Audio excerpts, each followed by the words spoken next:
1 থেকে MA pass করতে হয়, 1 2 পরস্পর ধাপে ধাপে, বা ডাইরেক্ট MA ক্লাসে কেউ ভর্তিও নেয় না, ভর্তি হলেও কিছু পারেও না। এজন্য এতক্ষণ আপনাদেরকে বেসিক কথাগুলো একটু বলে নিলাম, কেন? যাতে করে আপনাদের বুঝতে সুবিধা হয়। চলো, কোরআন পড়তে গেলে 3টে জিনিস লাগবে। আপনারা জানেন নাপাক থেকে পাক হওয়ার পদ্ধতি হলো 3টে। কি কি? 1 নাম্বার অজু, 2 নাম্বার তায়াম্মুম, 3 নাম্বার গোসল। অজুর ফরজগুলো একটু বাড়িতে মূল্যায়ন করবেন। অজুর ফরজ হলো 4টি। 1 নাম্বার কি? মুখমণ্ডল ধৌত করা। 2 নাম্বার হাতের কনুইয়ের উপর পর্যন্ত ধৌত করা। 3 নাম্বার মাথামণ্ডল মোছা করা। 4 নাম্বার পায়ের কাঠের উপর পর্যন্ত ধৌত করা। অজুর ফরজটুকু একটু জেনে নেবেন। আরেকটা কথা আপনাদের বলে যাচ্ছি, তায়াম্মুম করতে গেলে পানির প্রয়োজন। পানি যদি না পান তাহলে তায়াম্মুম করে নেবেন। কোরআনে বলা হয়েছে সূরা নিসার মধ্যে, যদি পানি না পাও তাহলে তায়াম্মুম করবে। তায়াম্মুমের ফরজ হলো কি? আপনি নিয়ত করুন, আর সাথে সাথে আপনি কি করবেন? আপনি মুখমণ্ডল মোছা করুন, সাথে সাথে আপনি কি করবেন? হাত মোছা করুন। মনে মনে যে তায়াম্মুম করছি এটা আপনার মাথায় যেন থাকে। আরেকটা হলো গোসলের ফরজ হলো 3টি। 1 নাম্বার গড়গড়া সহ কুল্লি করা। 2 নাম্বার নাকের নরম গোস্ত পর্যন্ত পানি পৌঁছানো। 3 নাম্বার সারা শরীরটাকে ভালো করে ধৌত করা। কোরআন পড়তে গেলে মনে রাখবেন লা ইয়ামাসসুহু ইল্লাল মুতাহহারুন, সেখানে বলা হয়েছে বিনা পবিত্রতায় কোরআনকে স্পর্শ করিও না। তাই বাপেরা, কোরআনের আলোচনা শুনতে গেলে চেষ্টা করবেন শরীর পাক, কাপড় পাক, জায়গা পাক, একটু পাক পবিত্র অবস্থায় থাকার চেষ্টা করবেন। নাপাক অবস্থায় কখনোই থাকার চেষ্টা করবেন না। অনেক মানুষ আছে দেখবেন রাত 12টার সময় স্বামী স্ত্রী নাপাক হয়েছে, পরের দিন বাজার হাট করে টরে নিয়ে গিয়ে বেলা 2টোর সময় গোসল করছে, তাও গোসলের ফরজগুলো ঠিক মতো আদায় করে না। অনুরোধ করে বলে যাচ্ছি এগুলো থেকে একটু পরিবর্তন হয়। চলুন, আল্লাহ পাক বলছেন কি? ইসাব্বিহু লিল্লাহি মা ফিস সামাওয়াতি ওয়া মা ফিল আরদ। এইটুকুর আলোচনা প্রথম হবে। আল্লাহ বলছেন আসমান, পৃথিবী, জমিনে যা কিছু আছে সকলে আল্লাহ পাকের তাসবিহ যাপন করে। এখন তারা তাসবিহ কিভাবে পড়ে? এই আয়াতের তাফসীর অন্য আয়াত দিয়ে আল্লাহ করে দিচ্ছে। মনে রাখবেন, কোরআনের তাফসীর কোরআন দিয়ে হয়, কোরআনের তাফসীর হাদিস দিয়ে হয়। আর কোরআনের তাফসীর কেউ মন গড়া করতে পারে না। বিশ্বনবী মুহাম্মদ সাল্লাল্লাহু আলাইহি ওয়াসাল্লাম বলেছেন, মান ফাসসারাল কুরআনা বিরাইহি ফালিয়াতাবাওয়াহু মাকআদাহু মিনান নার। আল্লাহ রাসূল বলেছেন, যে ব্যক্তি কোরআনের ব্যাখ্যা তাফসীর মন গড়া করবে তার ঠিকানা জাহান্নাম করে নেবে। সুতরাং বাপেরা, কোরআনের আলোচনা কোরআন দিয়ে হচ্ছে। দেখুন, কোরআনের আলোচনা হাদিস দিয়ে হবে। তাই আল্লাহ রাব্বুল আলামিন এই আয়াতের তাফসীর অন্য আয়াত দিয়ে করে দিচ্ছে। দেখুন কিভাবে, তুসাব্বিহু লাহুস সামাওয়াতু সাবউ ওয়াল আরদু ওয়া মান ফীহিন ওয়া ইন মিন শাইইন ইল্লা ইউসাব্বিহু বিহামদিহি ওয়ালাকিন লা তাফকাহুনা তাসবিহাহুম। 15 নম্বর পারার 5 নম্বর পৃষ্ঠার একেবারে 4 নম্বর লাইন, সূরার নাম সূরা বনী ইসরাঈল। আল্লাহ বলে দিলেন, আসমানে পৃথিবী জমিনে যা কিছু আছে সকলে আল্লাহ পাকের তাসবিহ যাপন করে। তোমাদের মধ্যে কম ব্যক্তি আছে, তাদেরকে তারা এই তাসবিহ গুলো বুঝতে পারে। আল্লাহ পাক যাদেরকে এই তাসবিহ শোনার ক্ষমতা দিয়েছেন তারাই কেবলমাত্র শোনেন, অন্য আদার্স কোনো মানুষ পারবে না। অনুরোধ করে বলে যাচ্ছি, গাছ কিভাবে আল্লাহকে ডাকে, মাছ কিভাবে আল্লাহকে ডাকে, কিভাবে জীবজন্তু আল্লাহকে ডাকে একবার চিন্তা করে দেখবেন। রাতের বেলা বাড়ি যাবার সময় দেখবেন তেঁতুল গাছের তলায় গিয়ে দেখবেন পাতাগুলো মরে গিয়েছে। খিরিস গাছের তলায় গিয়ে দেখবেন পাতাগুলো মরে গিয়েছে। লজ্জাবতী গাছ বলে একটা গাছ আছে, স্পর্শ করবেন পাতাটা আস্তে আস্তে মরে যাবে। সূর্যমুখী ফুল বলে একটা ফুল আছে, আজকে রাতের বেলা গাছের তলায় গিয়ে দেখবেন ফুলটা মাথা ঘেট করে নিচের দিকে করে আছে। আল্লাহ বলে সকাল বেলা যখন হবে, আমার সূর্যের আলো যখন ওদের গায়ে পড়বে, তেঁতুল গাছ আস্তে আস্তে পাতাটা মেলে ধরবে, খিরিস গাছ পাতাগুলো খুলে যাবে, আর সূর্যমুখী ফুলটা মাথাটা তুলে আল্লাহ আল্লাহ বলে তাসবিহ যাপন করবে। ইসাব্বিহু লিল্লাহি মা ফিস সামাওয়াতি ওয়া মা ফিল আরদি ওয়া হুয়াল আজিজুল হাকীম। আসমান পৃথিবী জমিনে যা কিছু আছেন সকলে আল্লাহ পাকের তাসবিহ যাপন করেন। দুঃখের বিষয়, মানুষ একটাই জাতি, মানুষ হলো এমন একটা জাতি বিপদে পড়লে আল্লাহ ডাকেন, আর বিপদ থেকে উদ্ধার হয়ে গেলে আল্লাহর ভুলে যায়। ঠিক না বেটি? ঠিক। এই বিপদে পড়লে আল্লাহ ডাকবে, বিপদ থেকে উদ্ধার হয়ে গেলে ভুলে যাবে আল্লাহ। বাস্তব কথাটাই বললাম। এরপরে আল্লাহ বলছেন, আল মালিক, আমি আল্লাহ হলাম মালিক। বান্দা, তুইও তো মালিক, তুই একটা কারখানার মালিক। তোর কারখানায় 20 জন কারিগর যদি কাজ করে, 2 জন কারিগর যদি তোর বিরুদ্ধে কোনো কথা বলে, কারখানা থেকে ঘাট ধরে বের করে দিস। তার কোনো কারখানার সুযোগ সুবিধা তাকে আর দিস না। আর আমি আল্লাহ এমন একজন মালিক যে ব্যক্তিদের এই সারা পৃথিবী হলো আমার তৈরি কারখানা, সারা পৃথিবী হলো আমার তৈরি কারখানা।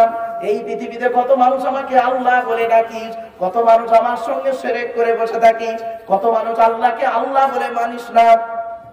তবু আমি আল্লাহ যারা আমাকে আল্লাহ বলে ডাকেন তাদেরও রিজিক ঠিক মতো পৌঁছে দিই, যারা আমার সঙ্গে শিরক করেন তাদেরও রিজিকটা পৌঁছে দিই। আমি আল্লাহ জানি বিচার একদিন হবেই হবে।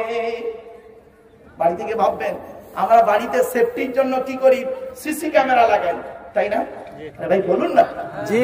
বাড়িতে সেফটি রাখার জন্য কি করি, সিসি ক্যামেরা লাগাই। আল্লাহ বলে বান্দা তুই লক্ষ্য করে দেখ, তোর বডির মধ্যে দুটো সিসি ক্যামেরা লাগিয়ে রেখেছি, দুই কাঁধে দুই ফেরেশতা, চোখ দুটো বন্ধ হলে পেয়ে যাবে। বাড়ি থেকে ভাববেন বন্ধু, এই যুবক ছেলে কোন কাজে তুমি যাচ্ছ, কোন জায়গায় যাচ্ছ, কি কাজ করছো, কি পাপ করছো, সাবধানে করো। তিনটে জিনিসের হিসাব দিতে হবে। জ্ঞানী, জ্ঞানের হিসাব নেওয়া হবে তোমার। জ্ঞানী জ্ঞানের হিসাব দাও, ধনী অর্থের হিসাব দাও, আর যুবক যৌবনের হিসাব দাও। এজন্য যুবক ভাইদেরকে বলে যাচ্ছি, বাবা তোমরা অনুরোধ করে এই পাপ কাজ থেকে দূরে সরে থেকো। এই যৌবন বয়সটা যে কি, যুবক বয়সটা যে কি, এই বয়সটা খুব মারাত্মক। অতএব এই সময়ে তোমরা যদি আল্লাহর পথে আসো তাহলে দেখবে যে বৃদ্ধ বয়সে 27 রাকাত নামাজ পড়ে জেনে কি পাবে, যুবক বয়সে 2 রাকাত নামাজ পড়ে সেই নেকিটাই তোমাকে দেয়া পাবে। ভাবতে পেরেছেন? চলো এরপরে আসছি, আল্লাহ বলেন কুদ্দুস, আমি আল্লাহ বললাম তুই তো পবিত্র। তুই তো বলিস আমি খুব পাক পবিত্র, তুই কি পবিত্র রে? তুই যে পানি থেকে তোকে আমি সৃষ্টি করলাম, ওই পানিটা দেহ থেকে বের হলে শরীর নাপাক হয়ে যায়, গোসল ফরজ হয়ে যায়, ঠিক না? ঠিক। আল্লাহ বলে তোকে আমি আল্লাহ কিভাবে, একবার লক্ষ্য করে দেখ। ওয়ালাকাদ খালাকনাল ইনসানা মিন সুলালাতিন মিন তিন সুম্মা জাআলনাহু নুতফাতান ফি করারিন মাকিন সুম্মা খালাকনাল নুতফাতা আলাকাতান ফাখালাকনাল আলাকাতা মুদগাতান ফাখালাকনাল মুদগাতা ইযামান ফাকাসাওনাল ইযামা লাহমা সুম্মা আনশানাহু খালকান আখার ফাতাবারাকাল্লাহু আহসানুল খালিকিন। আল্লাহ বলেন মাটির নির্যাস থেকে তোদের তৈরি করেছি বাপ আর মায়ের মিলনের মাধ্যমে। ওই পানিটাকে আমি আল্লাহ তোর মায়ের পেটের গাইতে সুন্দর করে রেখে দিয়েছি। আর কি করেছি? সুম্মা খালাকনাল নুতফাতা আলাকাতান, ওই পানিটা 40 দিন রক্তপিণ্ড করেছি, তার 40 দিন পরে মাংসপিণ্ড করেছি, তার 40 দিন পরে হাড় তৈরি করেছি, হাড়ে আর মাংসে সুন্দর করে লাগিয়ে দিয়েছি। আমি আল্লাহ তোর মায়ের পেটের ভিতরে সুন্দর একটা আকৃতি দান করেছি। তুই আবার বলিস আমি পবিত্র। আল্লাহ বলছে আমার কাছে পবিত্রতা দেখাতে যাস না। এজন্য বাপেদেরকে বলে যাচ্ছি, অনেক সময় আমরা অহংকারে ফেটে পড়ি। কি? টাকার অহংকার, অনেক সময় কি করি এলেমের অহংকার, অনেক সময় দেখি বয়সের অহংকার, অনেক সময় দেখি বিভিন্ন দিকের অহংকার করি।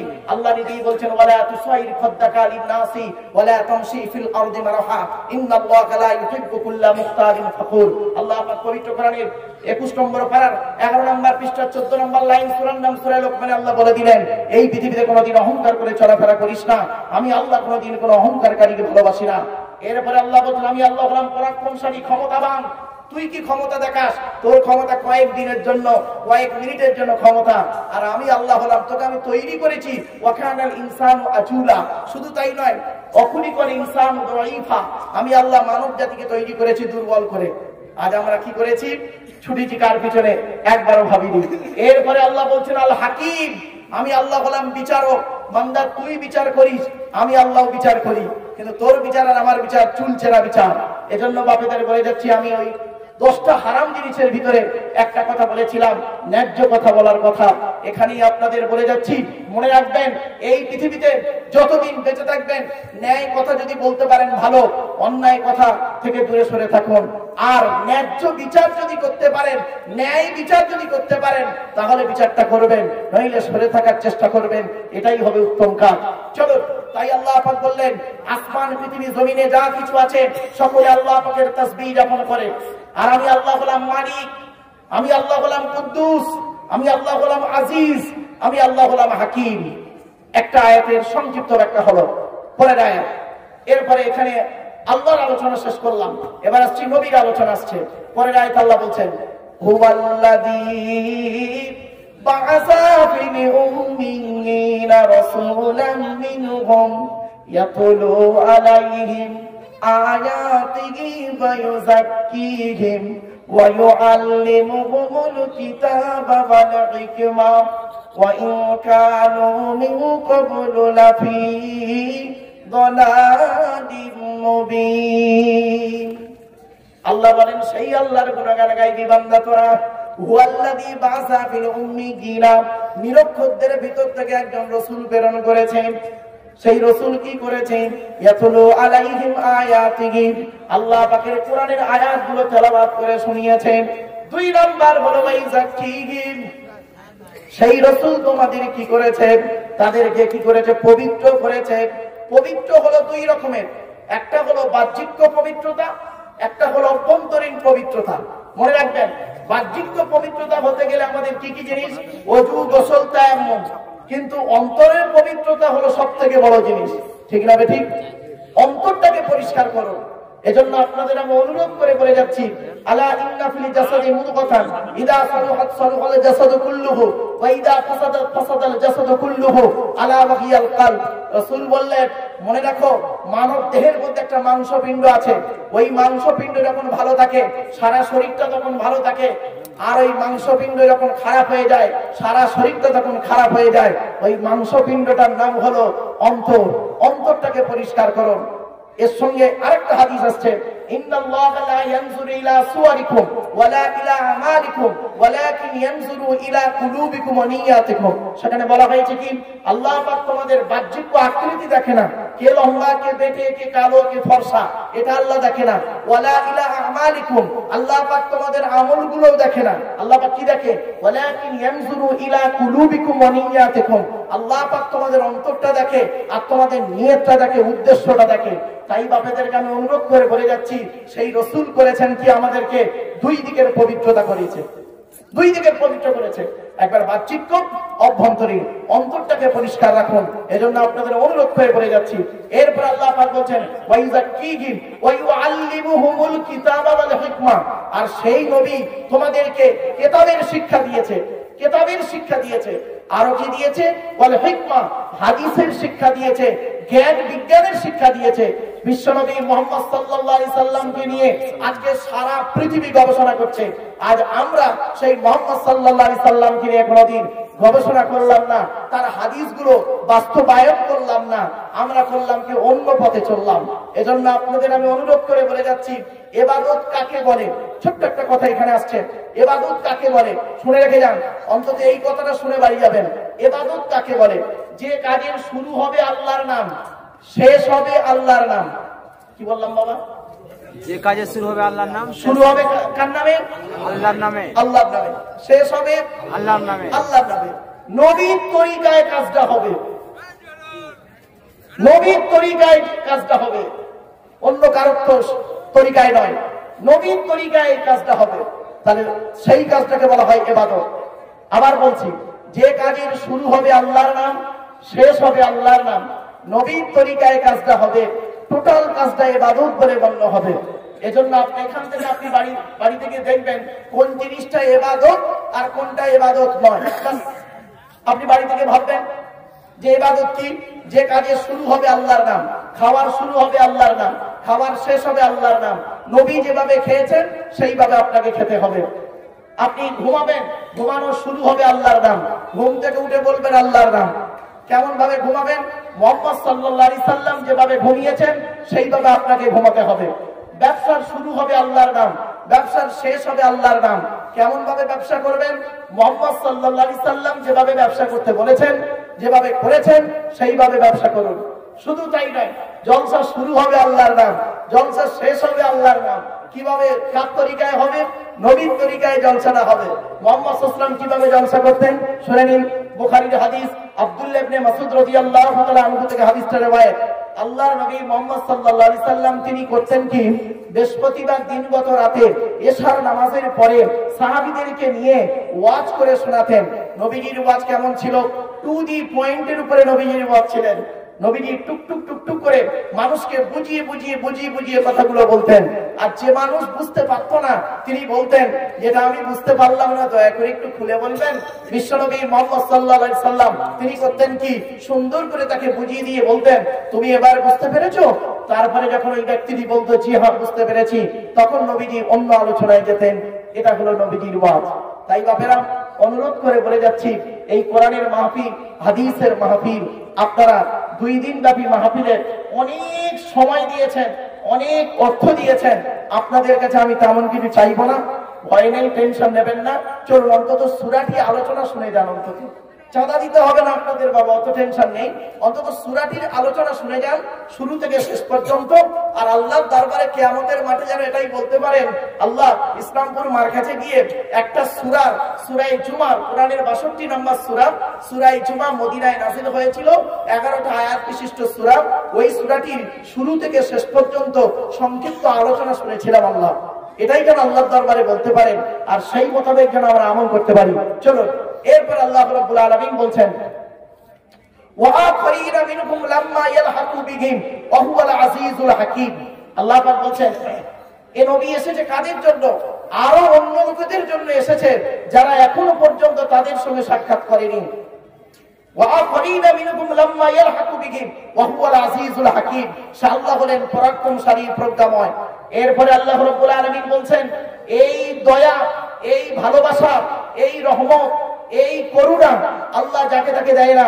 আল্লাহ নবী বলছেন, যালিকা ফাদলুল্লাহি ইউতিহি মান ইয়াশা।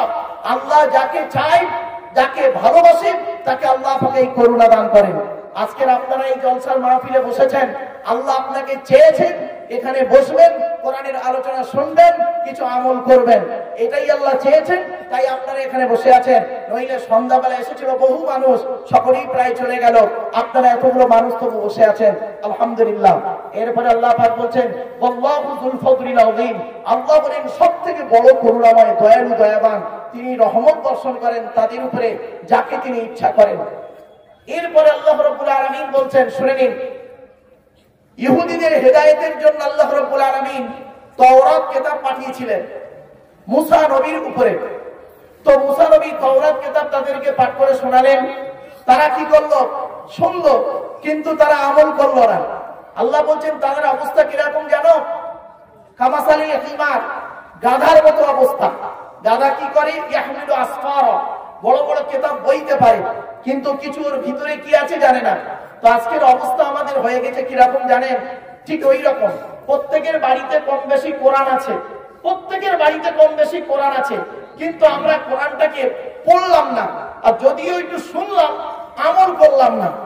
ঠিক এই কোরআনের আয়াতটা দেখুন আমাদের সঙ্গে কিভাবে মিলে যাচ্ছে। এজন্য আপনাদের আমি অনুরোধ করছি, বাড়িতে কোরআন পড়ুন এবং কোরআন মোতাবেক আমল করুন। এটাই কিন্তু সব থেকে বড় জিনিস। সারা রাত ওয়াজ শোনার কোনো দরকার নেই, আপনি যতটুকু শুনলেন আপনি ওটাকে প্র্যাকটিক্যাল করুন, এটাই হচ্ছে সব থেকে বড় জিনিস। চলুন এরপরে আল্লাহ পাক বলছেন, কামাসালিল হিমারি ইয়াহমিলু আসফারা বিসা মাসালুল কওমিল্লাযীনা কাযযাবু বিআয়াতিল্লাহ ওয়াল্লাহু লা ইয়াহদিল কওমাজ যালিমিন। আল্লাহ পাক বলছেন সবথেকে নিকৃষ্ট জাতি হলো তারা, বিসা মাসালুল কওমিল্লাযীনা কাযযাবু বিআয়াতিল্লাহ, সবথেকে নিকৃষ্ট জাতি হলো তারা যারা আল্লাহর আয়াতকে মিথ্যা আরোপ করে, আল্লাহর আয়াতকে মিথ্যা বলে। আর কি করে? আল্লাহ বলেন আল্লাহু লা ইয়াহদিল কওমাজ যালিমিন। আল্লাহ পাক কোনদিন জালিম জাতিকে হেদায়েত করেন না।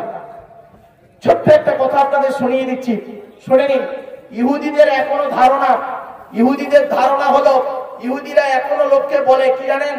ইহুদিরা বলে আমরা হলাম আল্লাহর প্রিয় বান্দা, আর বাকি সমস্ত জাতি জাহান্নামী, সমস্ত জাতি জাহান্নামী। তো এই কথাটি নবীজির জামানায়, নবীজি জীবিত থাকা অবস্থায়, জীবদ্দশায় একজন ইহুদি এই কথাটি পেশ করে। একজন সাহাবী এসে নবীকে বললেন, ইয়া রাসূলুল্লাহ, ইয়া রাসূলুল্লাহ, ইয়া হাবিবাল্লাহ। ইহুদিদের এখনো ধারণা আছে, ইহুদিরা বলে আমরা হলাম আল্লাহর খুব প্রিয়, আর বাকি সমস্ত জাতি আল্লাহর প্রিয় নয়। তখন এই আয়াতটি নাযিল হয়। আল্লাহ রাব্বুল আলামিন বললেন, নবী তুমি বলে দাও, কুল ইয়া আইয়ুহাল্লাযীনা হাদু ইন যাআমতুম আন্নাকুম আউলিয়াউ লিল্লাহি মিন দুনিন নাস ফাতামান্নাউল মাউতা ইন কুনতুম সাদিকিন ওয়া লা ইয়াতামান্নাউনাহু আবাদান বিমা কদ্দামাত আইদিহিম ওয়াল্লাহু আলীমুম বিজ-জালিমিন। এর বাংলা মানেটা শুনে নিন।